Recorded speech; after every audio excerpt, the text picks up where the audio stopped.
दोस्तों नमस्कार, ये है मार्गदर्शन फॉर सिविल सर्विसेज। मैं अनुराग चौधरी। दोस्तों मार्गदर्शन करंट अफेयर्स के अंतर्गत इस वीडियो में प्रस्तुत है उत्तर प्रदेश के प्रमुख राजनीतिक, प्रशासनिक, सामाजिक, आर्थिक, धार्मिक, शैक्षणिक प्रमुख सम्मान एवं पुरस्कार तथा विभिन्न आयोजन एवं समारोह से संबंधित महत्वपूर्ण करंट अफेयर्स। इसमें हम जनवरी 2022 से अद्यतन सभी महत्वपूर्ण प्रश्नों को कवर करेंगे। दोस्तों ये वीडियो उत्तर प्रदेश लोक सेवा आयोग, अधीनस्थ सेवा चयन आयोग, माध्यमिक शिक्षा आयोग, उच्चतर शिक्षा सेवा चयन आयोग तथा परीक्षा नियामक प्राधिकारी द्वारा आयोजित परीक्षाओं के यूपी स्पेशल खंड के लिए बहुत ही उपयोगी हैं। तो आइए शुरू करते हैं उत्तर प्रदेश की प्रमुख घटनाओं पर आधारित करेंट अफेयर्स। दोस्तों आज की वीडियो का पहला प्रश्न है कि उत्तर प्रदेश में 4 नई नगर पंचायतें बनाने का निर्णय लिया गया है। तो ये नगर पंचायतें कौन कौन सी हैं? देखिए दोस्तों, अयोध्या में कामाख्या, देवरिया में हेतिमपुर, कुशीनगर में मथौली और फर्रुखाबाद में संकिसा नगर पंचायत बनाने का निर्णय 6 सितंबर 2022 को लिया गया है। अगला प्रश्न है दोस्तों, केंद्रीय मंत्री अनुप्रिया पटेल ने उत्तर प्रदेश के किस शहर में लॉजिस्टिक पार्क की आधारशिला रखी है? तो उत्तर है चुनार, मिर्जापुर में। देखिए, केंद्रीय मंत्री अनुप्रिया पटेल ने 5 सितंबर 2022 को उत्तर प्रदेश के चुनार, मिर्जापुर जनपद में लॉजिस्टिक पार्क की आधारशिला रखी है। अगला प्रश्न है, उत्तर प्रदेश की किस केंद्रीय जेल में कैदियों को परोसे जाने वाले उच्च गुणवत्ता वाले खाने को 5 स्टार रेटिंग प्रदान की गई है? तो दोस्तों ये फतेहगढ़ केंद्रीय जेल में कैदियों को परोसे जाने वाले उच्च गुणवत्ता वाले खाने को 5 स्टार रेटिंग दी गई है। और ये रेटिंग किसके द्वारा दी गई है? तो याद रखिएगा, भारतीय खाद्य सुरक्षा और मानक प्राधिकरण FSSAI के द्वारा। अगला प्रश्न है दोस्तों, उत्तर प्रदेश हिंदी संस्थान द्वारा वर्ष 2021 के प्रमुख पुरस्कार और सम्मान प्राप्तकर्ता कौन कौन से प्रमुख व्यक्तित्व हैं? और देखिए दोस्तों, ये जो पुरस्कार हम चर्चा कर रहे हैं ये उत्तर प्रदेश हिंदी संस्थान द्वारा वर्ष 2021 के लिए दिए गए हैं। भारत भारती पुरस्कार डॉक्टर रमानाथ त्रिपाठी को दिया गया है। इसकी पुरस्कार राशि 8 लाख रुपए है। डॉक्टर रमानाथ त्रिपाठी दिल्ली से हैं।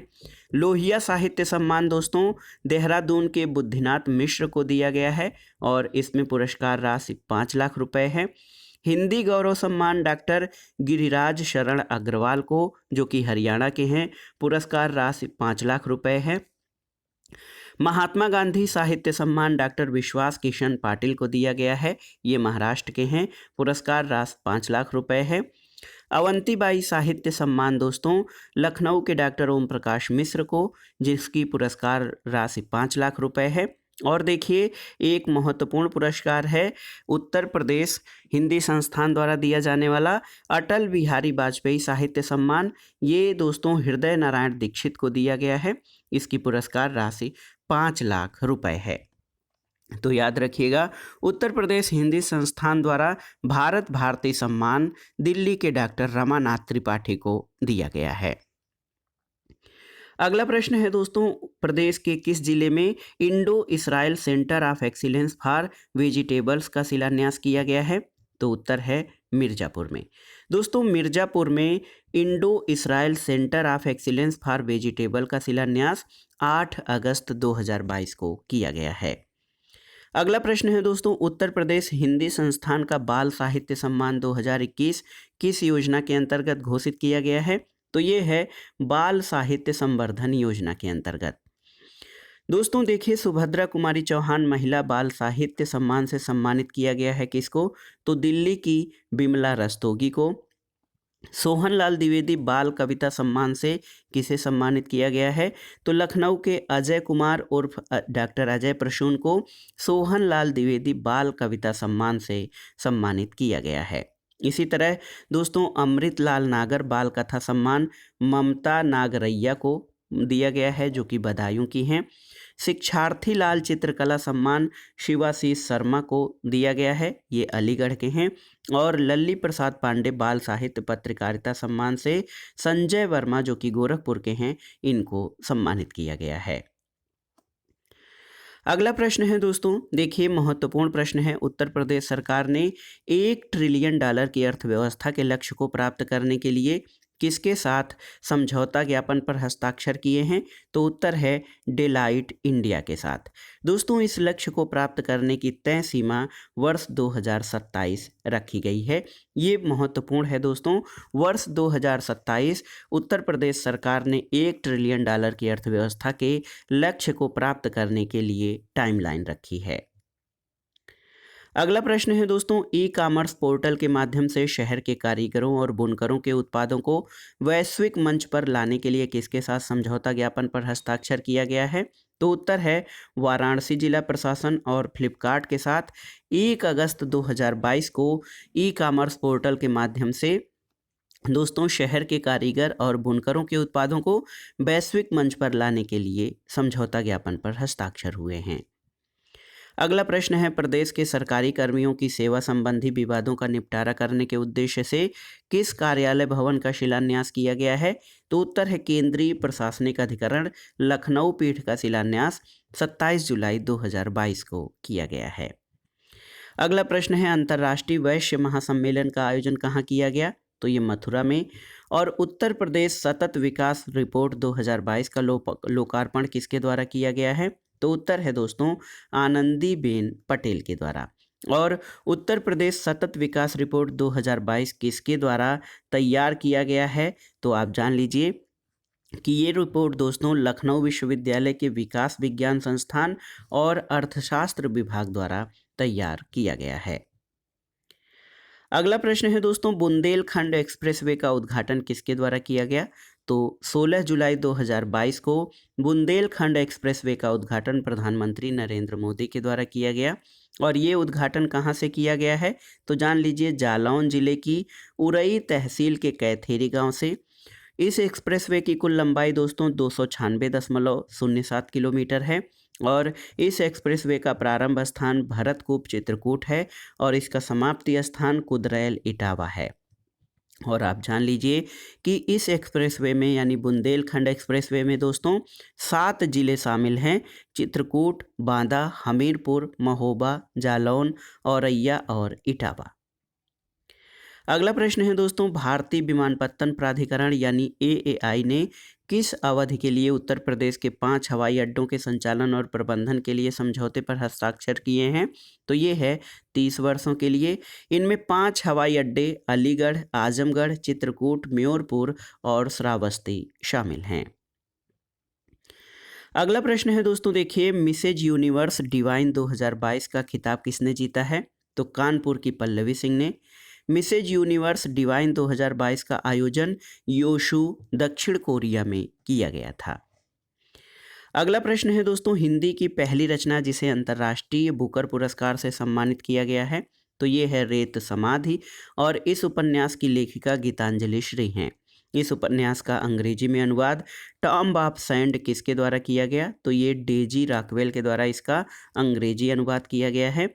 और दोस्तों आपकी जानकारी के लिए बता दें कि प्रसिद्ध लेखिका गीतांजलि श्री का जन्म उत्तर प्रदेश के मैनपुरी जिले में वर्ष 1957 में हुआ था। अगला प्रश्न है दोस्तों, शिरोमणि महाराणा प्रताप की प्रतिमा का अनावरण कहाँ किया गया है? तो 24 मई 2022 को प्रताप इंटरनेशनल स्कूल कानपुर में महाराणा प्रताप की प्रतिमा का अनावरण किया गया है। उत्तर प्रदेश गुजरात मैत्री दिवस कार्यक्रम का आयोजन कहाँ किया गया है? तो गोमती नगर लखनऊ में 23 मई 2022 को उत्तर प्रदेश गुजरात मैत्री दिवस कार्यक्रम का आयोजन किया गया है। अगला प्रश्न है दोस्तों, देखिए बहुत ही महत्वपूर्ण प्रश्न है। उत्तर प्रदेश के किस शहर में स्किल इंडिया अंतर्राष्ट्रीय केंद्र की स्थापना 12 मई 2022 को की गई है? तो ये वाराणसी में की गई है।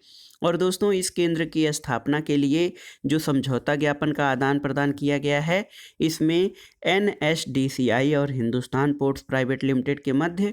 और दोस्तों ये केंद्र किन देशों में रोजगार के लिए भारतीय युवाओं को प्रशिक्षण देगा?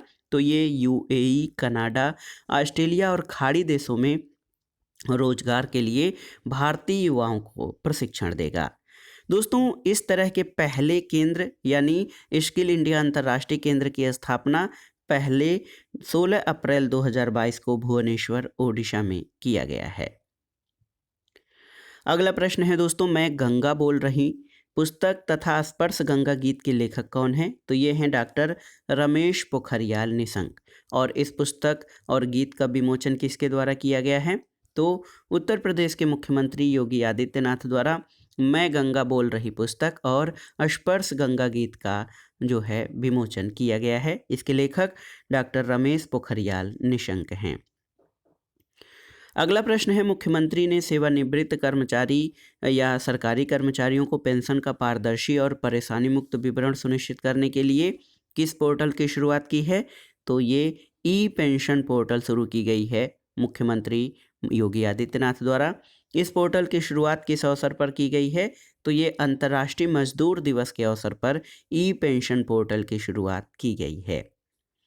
अगला प्रश्न है, मुख्यमंत्री योगी आदित्यनाथ ने आर्यावर्त एमआरआई सेंटर का उद्घाटन कहाँ किया है? तो ये गोरखपुर में। इंडिया स्मार्ट सिटीज अवार्ड प्रतियोगिता ISAC 2020 में सर्वश्रेष्ठ राज्य का पुरस्कार किसे दिया गया है? तो दोस्तों देखिए, इंडिया स्मार्ट सिटी अवार्ड प्रतियोगिता में सर्वश्रेष्ठ राज्य का पुरस्कार उत्तर प्रदेश को दिया गया। और वाराणसी ने जल और स्मार्ट सिटीज लीडरशिप पुरस्कार श्रेणी में कौन सा स्थान प्राप्त किया? तो जल श्रेणी में पहला और स्मार्ट सिटीज लीडरशिप पुरस्कार में उत्तर प्रदेश को दूसरा स्थान मिला है। अगला प्रश्न है दोस्तों, राज्य ऊर्जा और जलवायु सूचकांक राउंड 1 में उत्तर प्रदेश को किस श्रेणी में शामिल किया गया है? तो ये अचीवर यानी लक्ष्य प्राप्तकर्ता श्रेणी में। इस सूचकांक में प्रदेश ने कौन सा स्थान प्राप्त किया है? तो 41 स्कोर के साथ उत्तर प्रदेश ने कुल 13वां स्थान प्राप्त किया है राज्य ऊर्जा और जलवायु सूचकांक में। और इस सूचकांक का शुभारंभ दोस्तों नीति आयोग के द्वारा किया गया है। अगले प्रश्न पर आते हैं, राज्य सरकार ने प्रदेश के किस शहर में राष्ट्रीय रोग नियंत्रण केंद्र यानी NCDC की स्थापना को मंजूरी दी है? तो ये लखनऊ में। जेम पोर्टल से की गई खरीदारी में कौन सा राज्य शीर्ष स्थान पर है? तो ये उत्तर प्रदेश है। अगला प्रश्न है, मुख्यमंत्री द्वारा मुख्यमंत्री आरोग्य मेला का शुभारंभ कहाँ से किया गया है? तो दोस्तों गोरखपुर से मुख्यमंत्री आरोग्य मेला का शुभारंभ 10 अप्रैल 2022 को किया गया है। और ये मेला सभी प्राथमिक स्वास्थ्य केंद्रों में प्रत्येक रविवार को आयोजित किया जाएगा। अगले प्रश्न पर आते हैं दोस्तों, मुख्यमंत्री ने स्कूल चलो अभियान का शुभारंभ कहाँ से किया है? तो 4 अप्रैल 2022 को श्रावस्ती से मुख्यमंत्री ने स्कूल चलो अभियान का शुभारंभ किया है। Champions of change delta ranking यानी CCDR मार्च 2022 के अनुसार कृषि और जल संसाधन क्षेत्र में उत्तर प्रदेश के किस जिले ने दूसरा स्थान हासिल किया है? तो ये है चित्रकूट।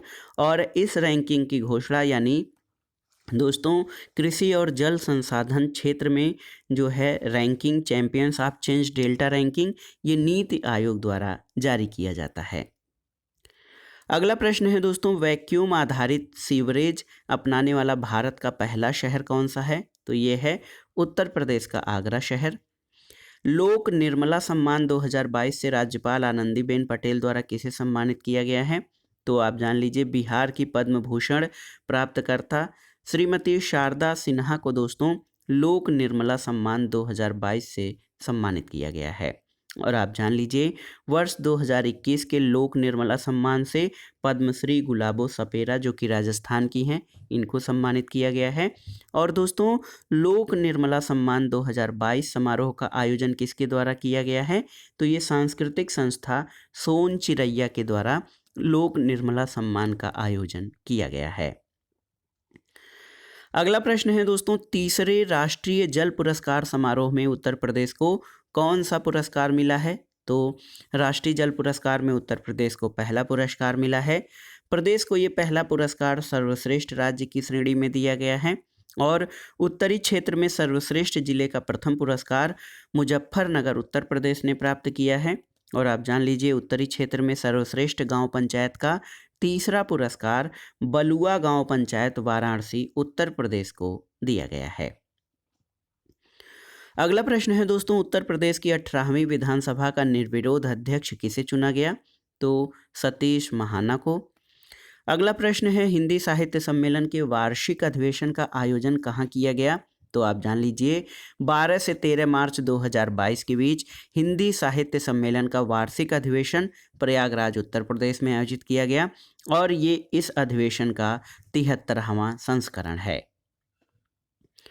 अगला प्रश्न है दोस्तों, उत्तर प्रदेश की किन महिलाओं को नारी शक्ति पुरस्कार से सम्मानित किया गया है? तो 8 मार्च 2022 को आरती राणा को वर्ष 2020 के लिए और नीरजा माधव को वर्ष 2021 के लिए नारी शक्ति पुरस्कार से सम्मानित किया गया है। दोस्तों, तत्कालीन राष्ट्रपति रामनाथ कोविंद द्वारा ये पुरस्कार अंतर्राष्ट्रीय महिला दिवस के अवसर पर दिया गया है। अगला प्रश्न है, उत्तर प्रदेश विधानसभा चुनाव 2022 में देश का पहला ग्रीन बूथ कहाँ बनाया गया था? तो ये लखनऊ में। और देखिए, रोबोट के माध्यम से बच्चों का ऑपरेशन करने वाली उत्तर प्रदेश की पहली संस्था कौन सी है? तो ये है SGPGI यानी Sanjay Gandhi post graduate institute of medical science Lucknow. अगला प्रश्न है दोस्तों, छत्रपति साहू जी महाराज विश्वविद्यालय कानपुर की इनक्यूबेटेड कंपनी जिसने आधुनिक स्वदेशी सर्च इंजन का विकास किया है, तो ये है भारत टेक। और इस सर्च इंजन का नाम क्या है? तो दोस्तों, इस सर्च इंजन का नाम भारत सर्च है और ये छत्रपति साहू जी महाराज विश्वविद्यालय कानपुर की इंक्यूबेटेड कंपनी भारत टेक ने अत्याधुनिक स्वदेशी सर्च इंजन का विकास किया है भारत सर्च के नाम से। अगला प्रश्न है दोस्तों, नोएडा सेक्टर 54 के डंपिंग ग्राउंड को किस परियोजना के तर्ज पर समुद्री बीच के रूप में विकसित किया जा रहा है? तो ये है वेस्टलैंड टू वेटलैंड योजना के तहत और इसे दोस्तों नोएडा प्राधिकरण द्वारा विकसित किया जा रहा है। अगला प्रश्न है, उत्तर प्रदेश दिवस कब मनाया जाता है? तो 24 जनवरी को प्रतिवर्ष उत्तर प्रदेश दिवस मनाया जाता है। याद रखिएगा, उत्तर प्रदेश दिवस प्रतिवर्ष 24 जनवरी को मनाया जाता है। अगला प्रश्न है दोस्तों, गणतंत्र दिवस 2022 में किस राज्य की झांकी को सर्वश्रेष्ठ झांकी के रूप में चुना गया है?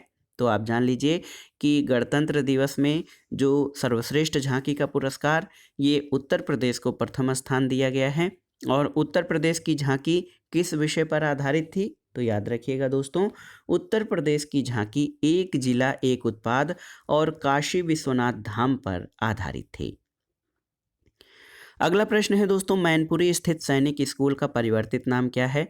तो ये जनरल बिपिन रावत के नाम पर जनरल बिपिन रावत सैनिक स्कूल नाम रखा गया है मैनपुरी के सैनिक स्कूल का। अगला प्रश्न है, मुख्यमंत्री ने नोएडा में स्थापित शूटिंग रेंज का नामकरण किस ख्यातिलब्ध निशानेबाज के नाम पर किया? तो चंद्रो तोमर, जो कि शूटर दादी के नाम से प्रसिद्ध हैं, इनके नाम से मुख्यमंत्री ने नोएडा में स्थापित शूटिंग रेंज का नामकरण किया है।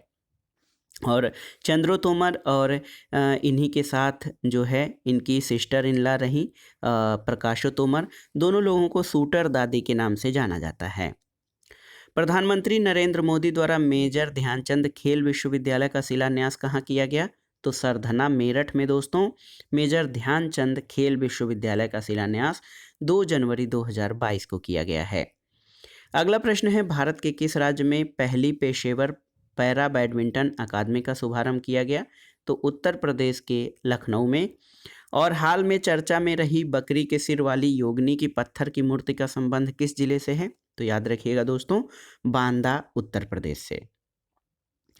अगला प्रश्न है, प्रधानमंत्री ने किस IIT संस्थान में ब्लॉकचेन आधारित डिजिटल डिग्री लॉन्च की है? तो ये कानपुर में।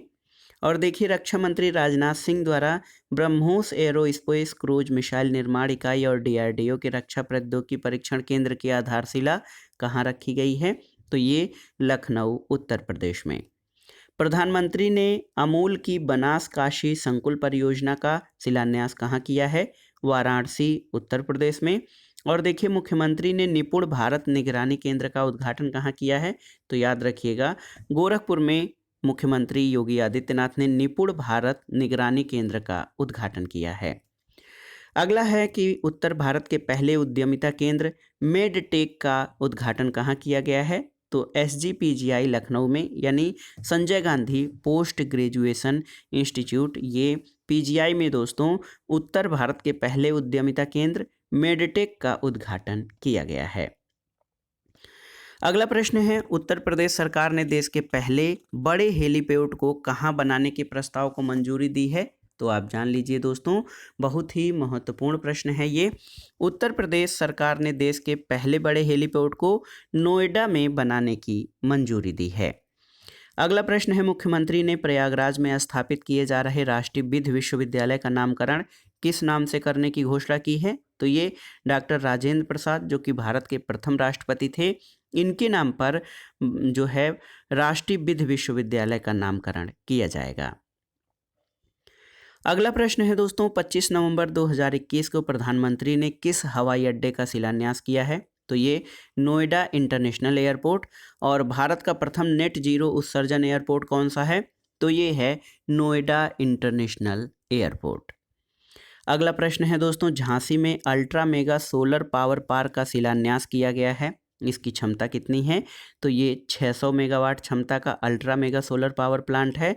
और दोस्तों इसके साथ ही प्रधानमंत्री ने अटल एकता पार्क का उद्घाटन लोकार्पण किया है झांसी में। अगला प्रश्न है दोस्तों, 19 नवंबर 2021 को प्रधानमंत्री ने महोबा उत्तर प्रदेश से किन विकास योजनाओं को राष्ट्र को समर्पित किया? तो देखिए, अर्जुन सहायक परियोजना, रतौली वियर परियोजना, भावोनी बांध परियोजना, मझगांव चिल्ली स्प्रिंकलर परियोजना। दोस्तों इन परियोजनाओं को प्रधानमंत्री ने महोबा से राष्ट्र को समर्पित किया है और इन परियोजनाओं में लगभग 65,000 हेक्टेयर भूमि सिंचित होगी, जो कि महोबा, हमीरपुर, बांदा और ललितपुर से संबंधित है। अगला प्रश्न है, लखनऊ को गाजीपुर से जोड़ने वाले पूर्वांचल एक्सप्रेसवे का उद्घाटन प्रधानमंत्री नरेंद्र मोदी द्वारा कहां से किया गया? तो ये दोस्तों करवाल खेरी सुल्तानपुर से। पूर्वांचल एक्सप्रेसवे देश का सबसे लंबा एक्सप्रेसवे है, इसकी लंबाई 341 किलोमीटर है। और दोस्तों आप जान लीजिए, पूर्वांचल एक्सप्रेसवे 14 रायगांव जिला लखनऊ से प्रारंभ होता है, जबकि ये हैदरिया गांव जिला गाजीपुर में समाप्त होता है। पूर्वांचल एक्सप्रेसवे के मार्ग में आने वाले कितने ज़िले हैं?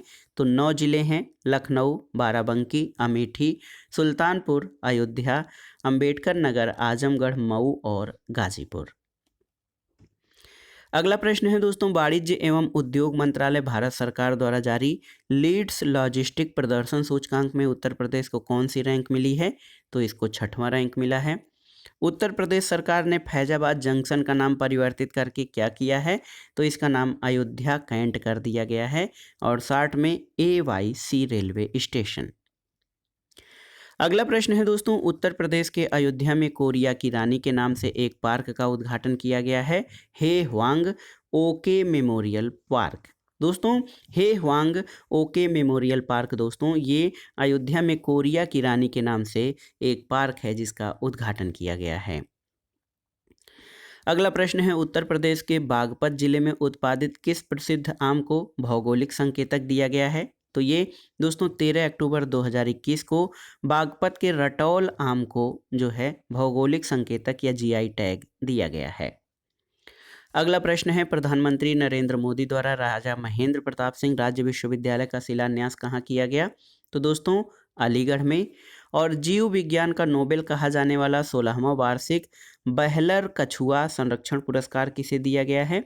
भारतीय जीव वैज्ञानी शैलेंद्र सिंह को दोस्तों वार्षिक बहलर कछुआ संरक्षण पुरस्कार दिया गया है।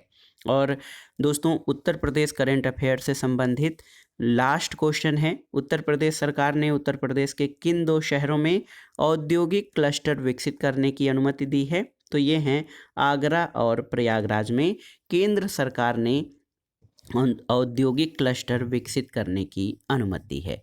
तो दोस्तों ये था आज का वीडियो। उत्तर प्रदेश के राजनीतिक, प्रशासनिक, सामाजिक, आर्थिक, धार्मिक, शैक्षणिक प्रमुख सम्मेलन एवं आयोजन तथा विभिन्न मंत्रालयों से संबंधित महत्वपूर्ण प्रश्नों का करंट अफेयर्स जो उत्तर प्रदेश लोक सेवा आयोग, अधीनस्थ सेवा आयोग, उच्चतर शिक्षा तथा अन्य परीक्षा संस्थानों द्वारा आयोजित विभिन्न परीक्षाओं के यूपी स्पेशल खंड के लिए बहुत ही उपयोगी हैं। आप इन प्रश्नों को तैयार कर लीजिएगा। दोस्तों वीडियो आपको कैसा लगा हमें कमेंट बॉक्स में ज़रूर बताइएगा। वीडियो को लाइक करें, शेयर करें और इस चैनल मार्गदर्शन फॉर सिविल सर्विसेज को सब्सक्राइब करें। वीडियो देखने के लिए धन्यवाद दोस्तों। नमस्कार।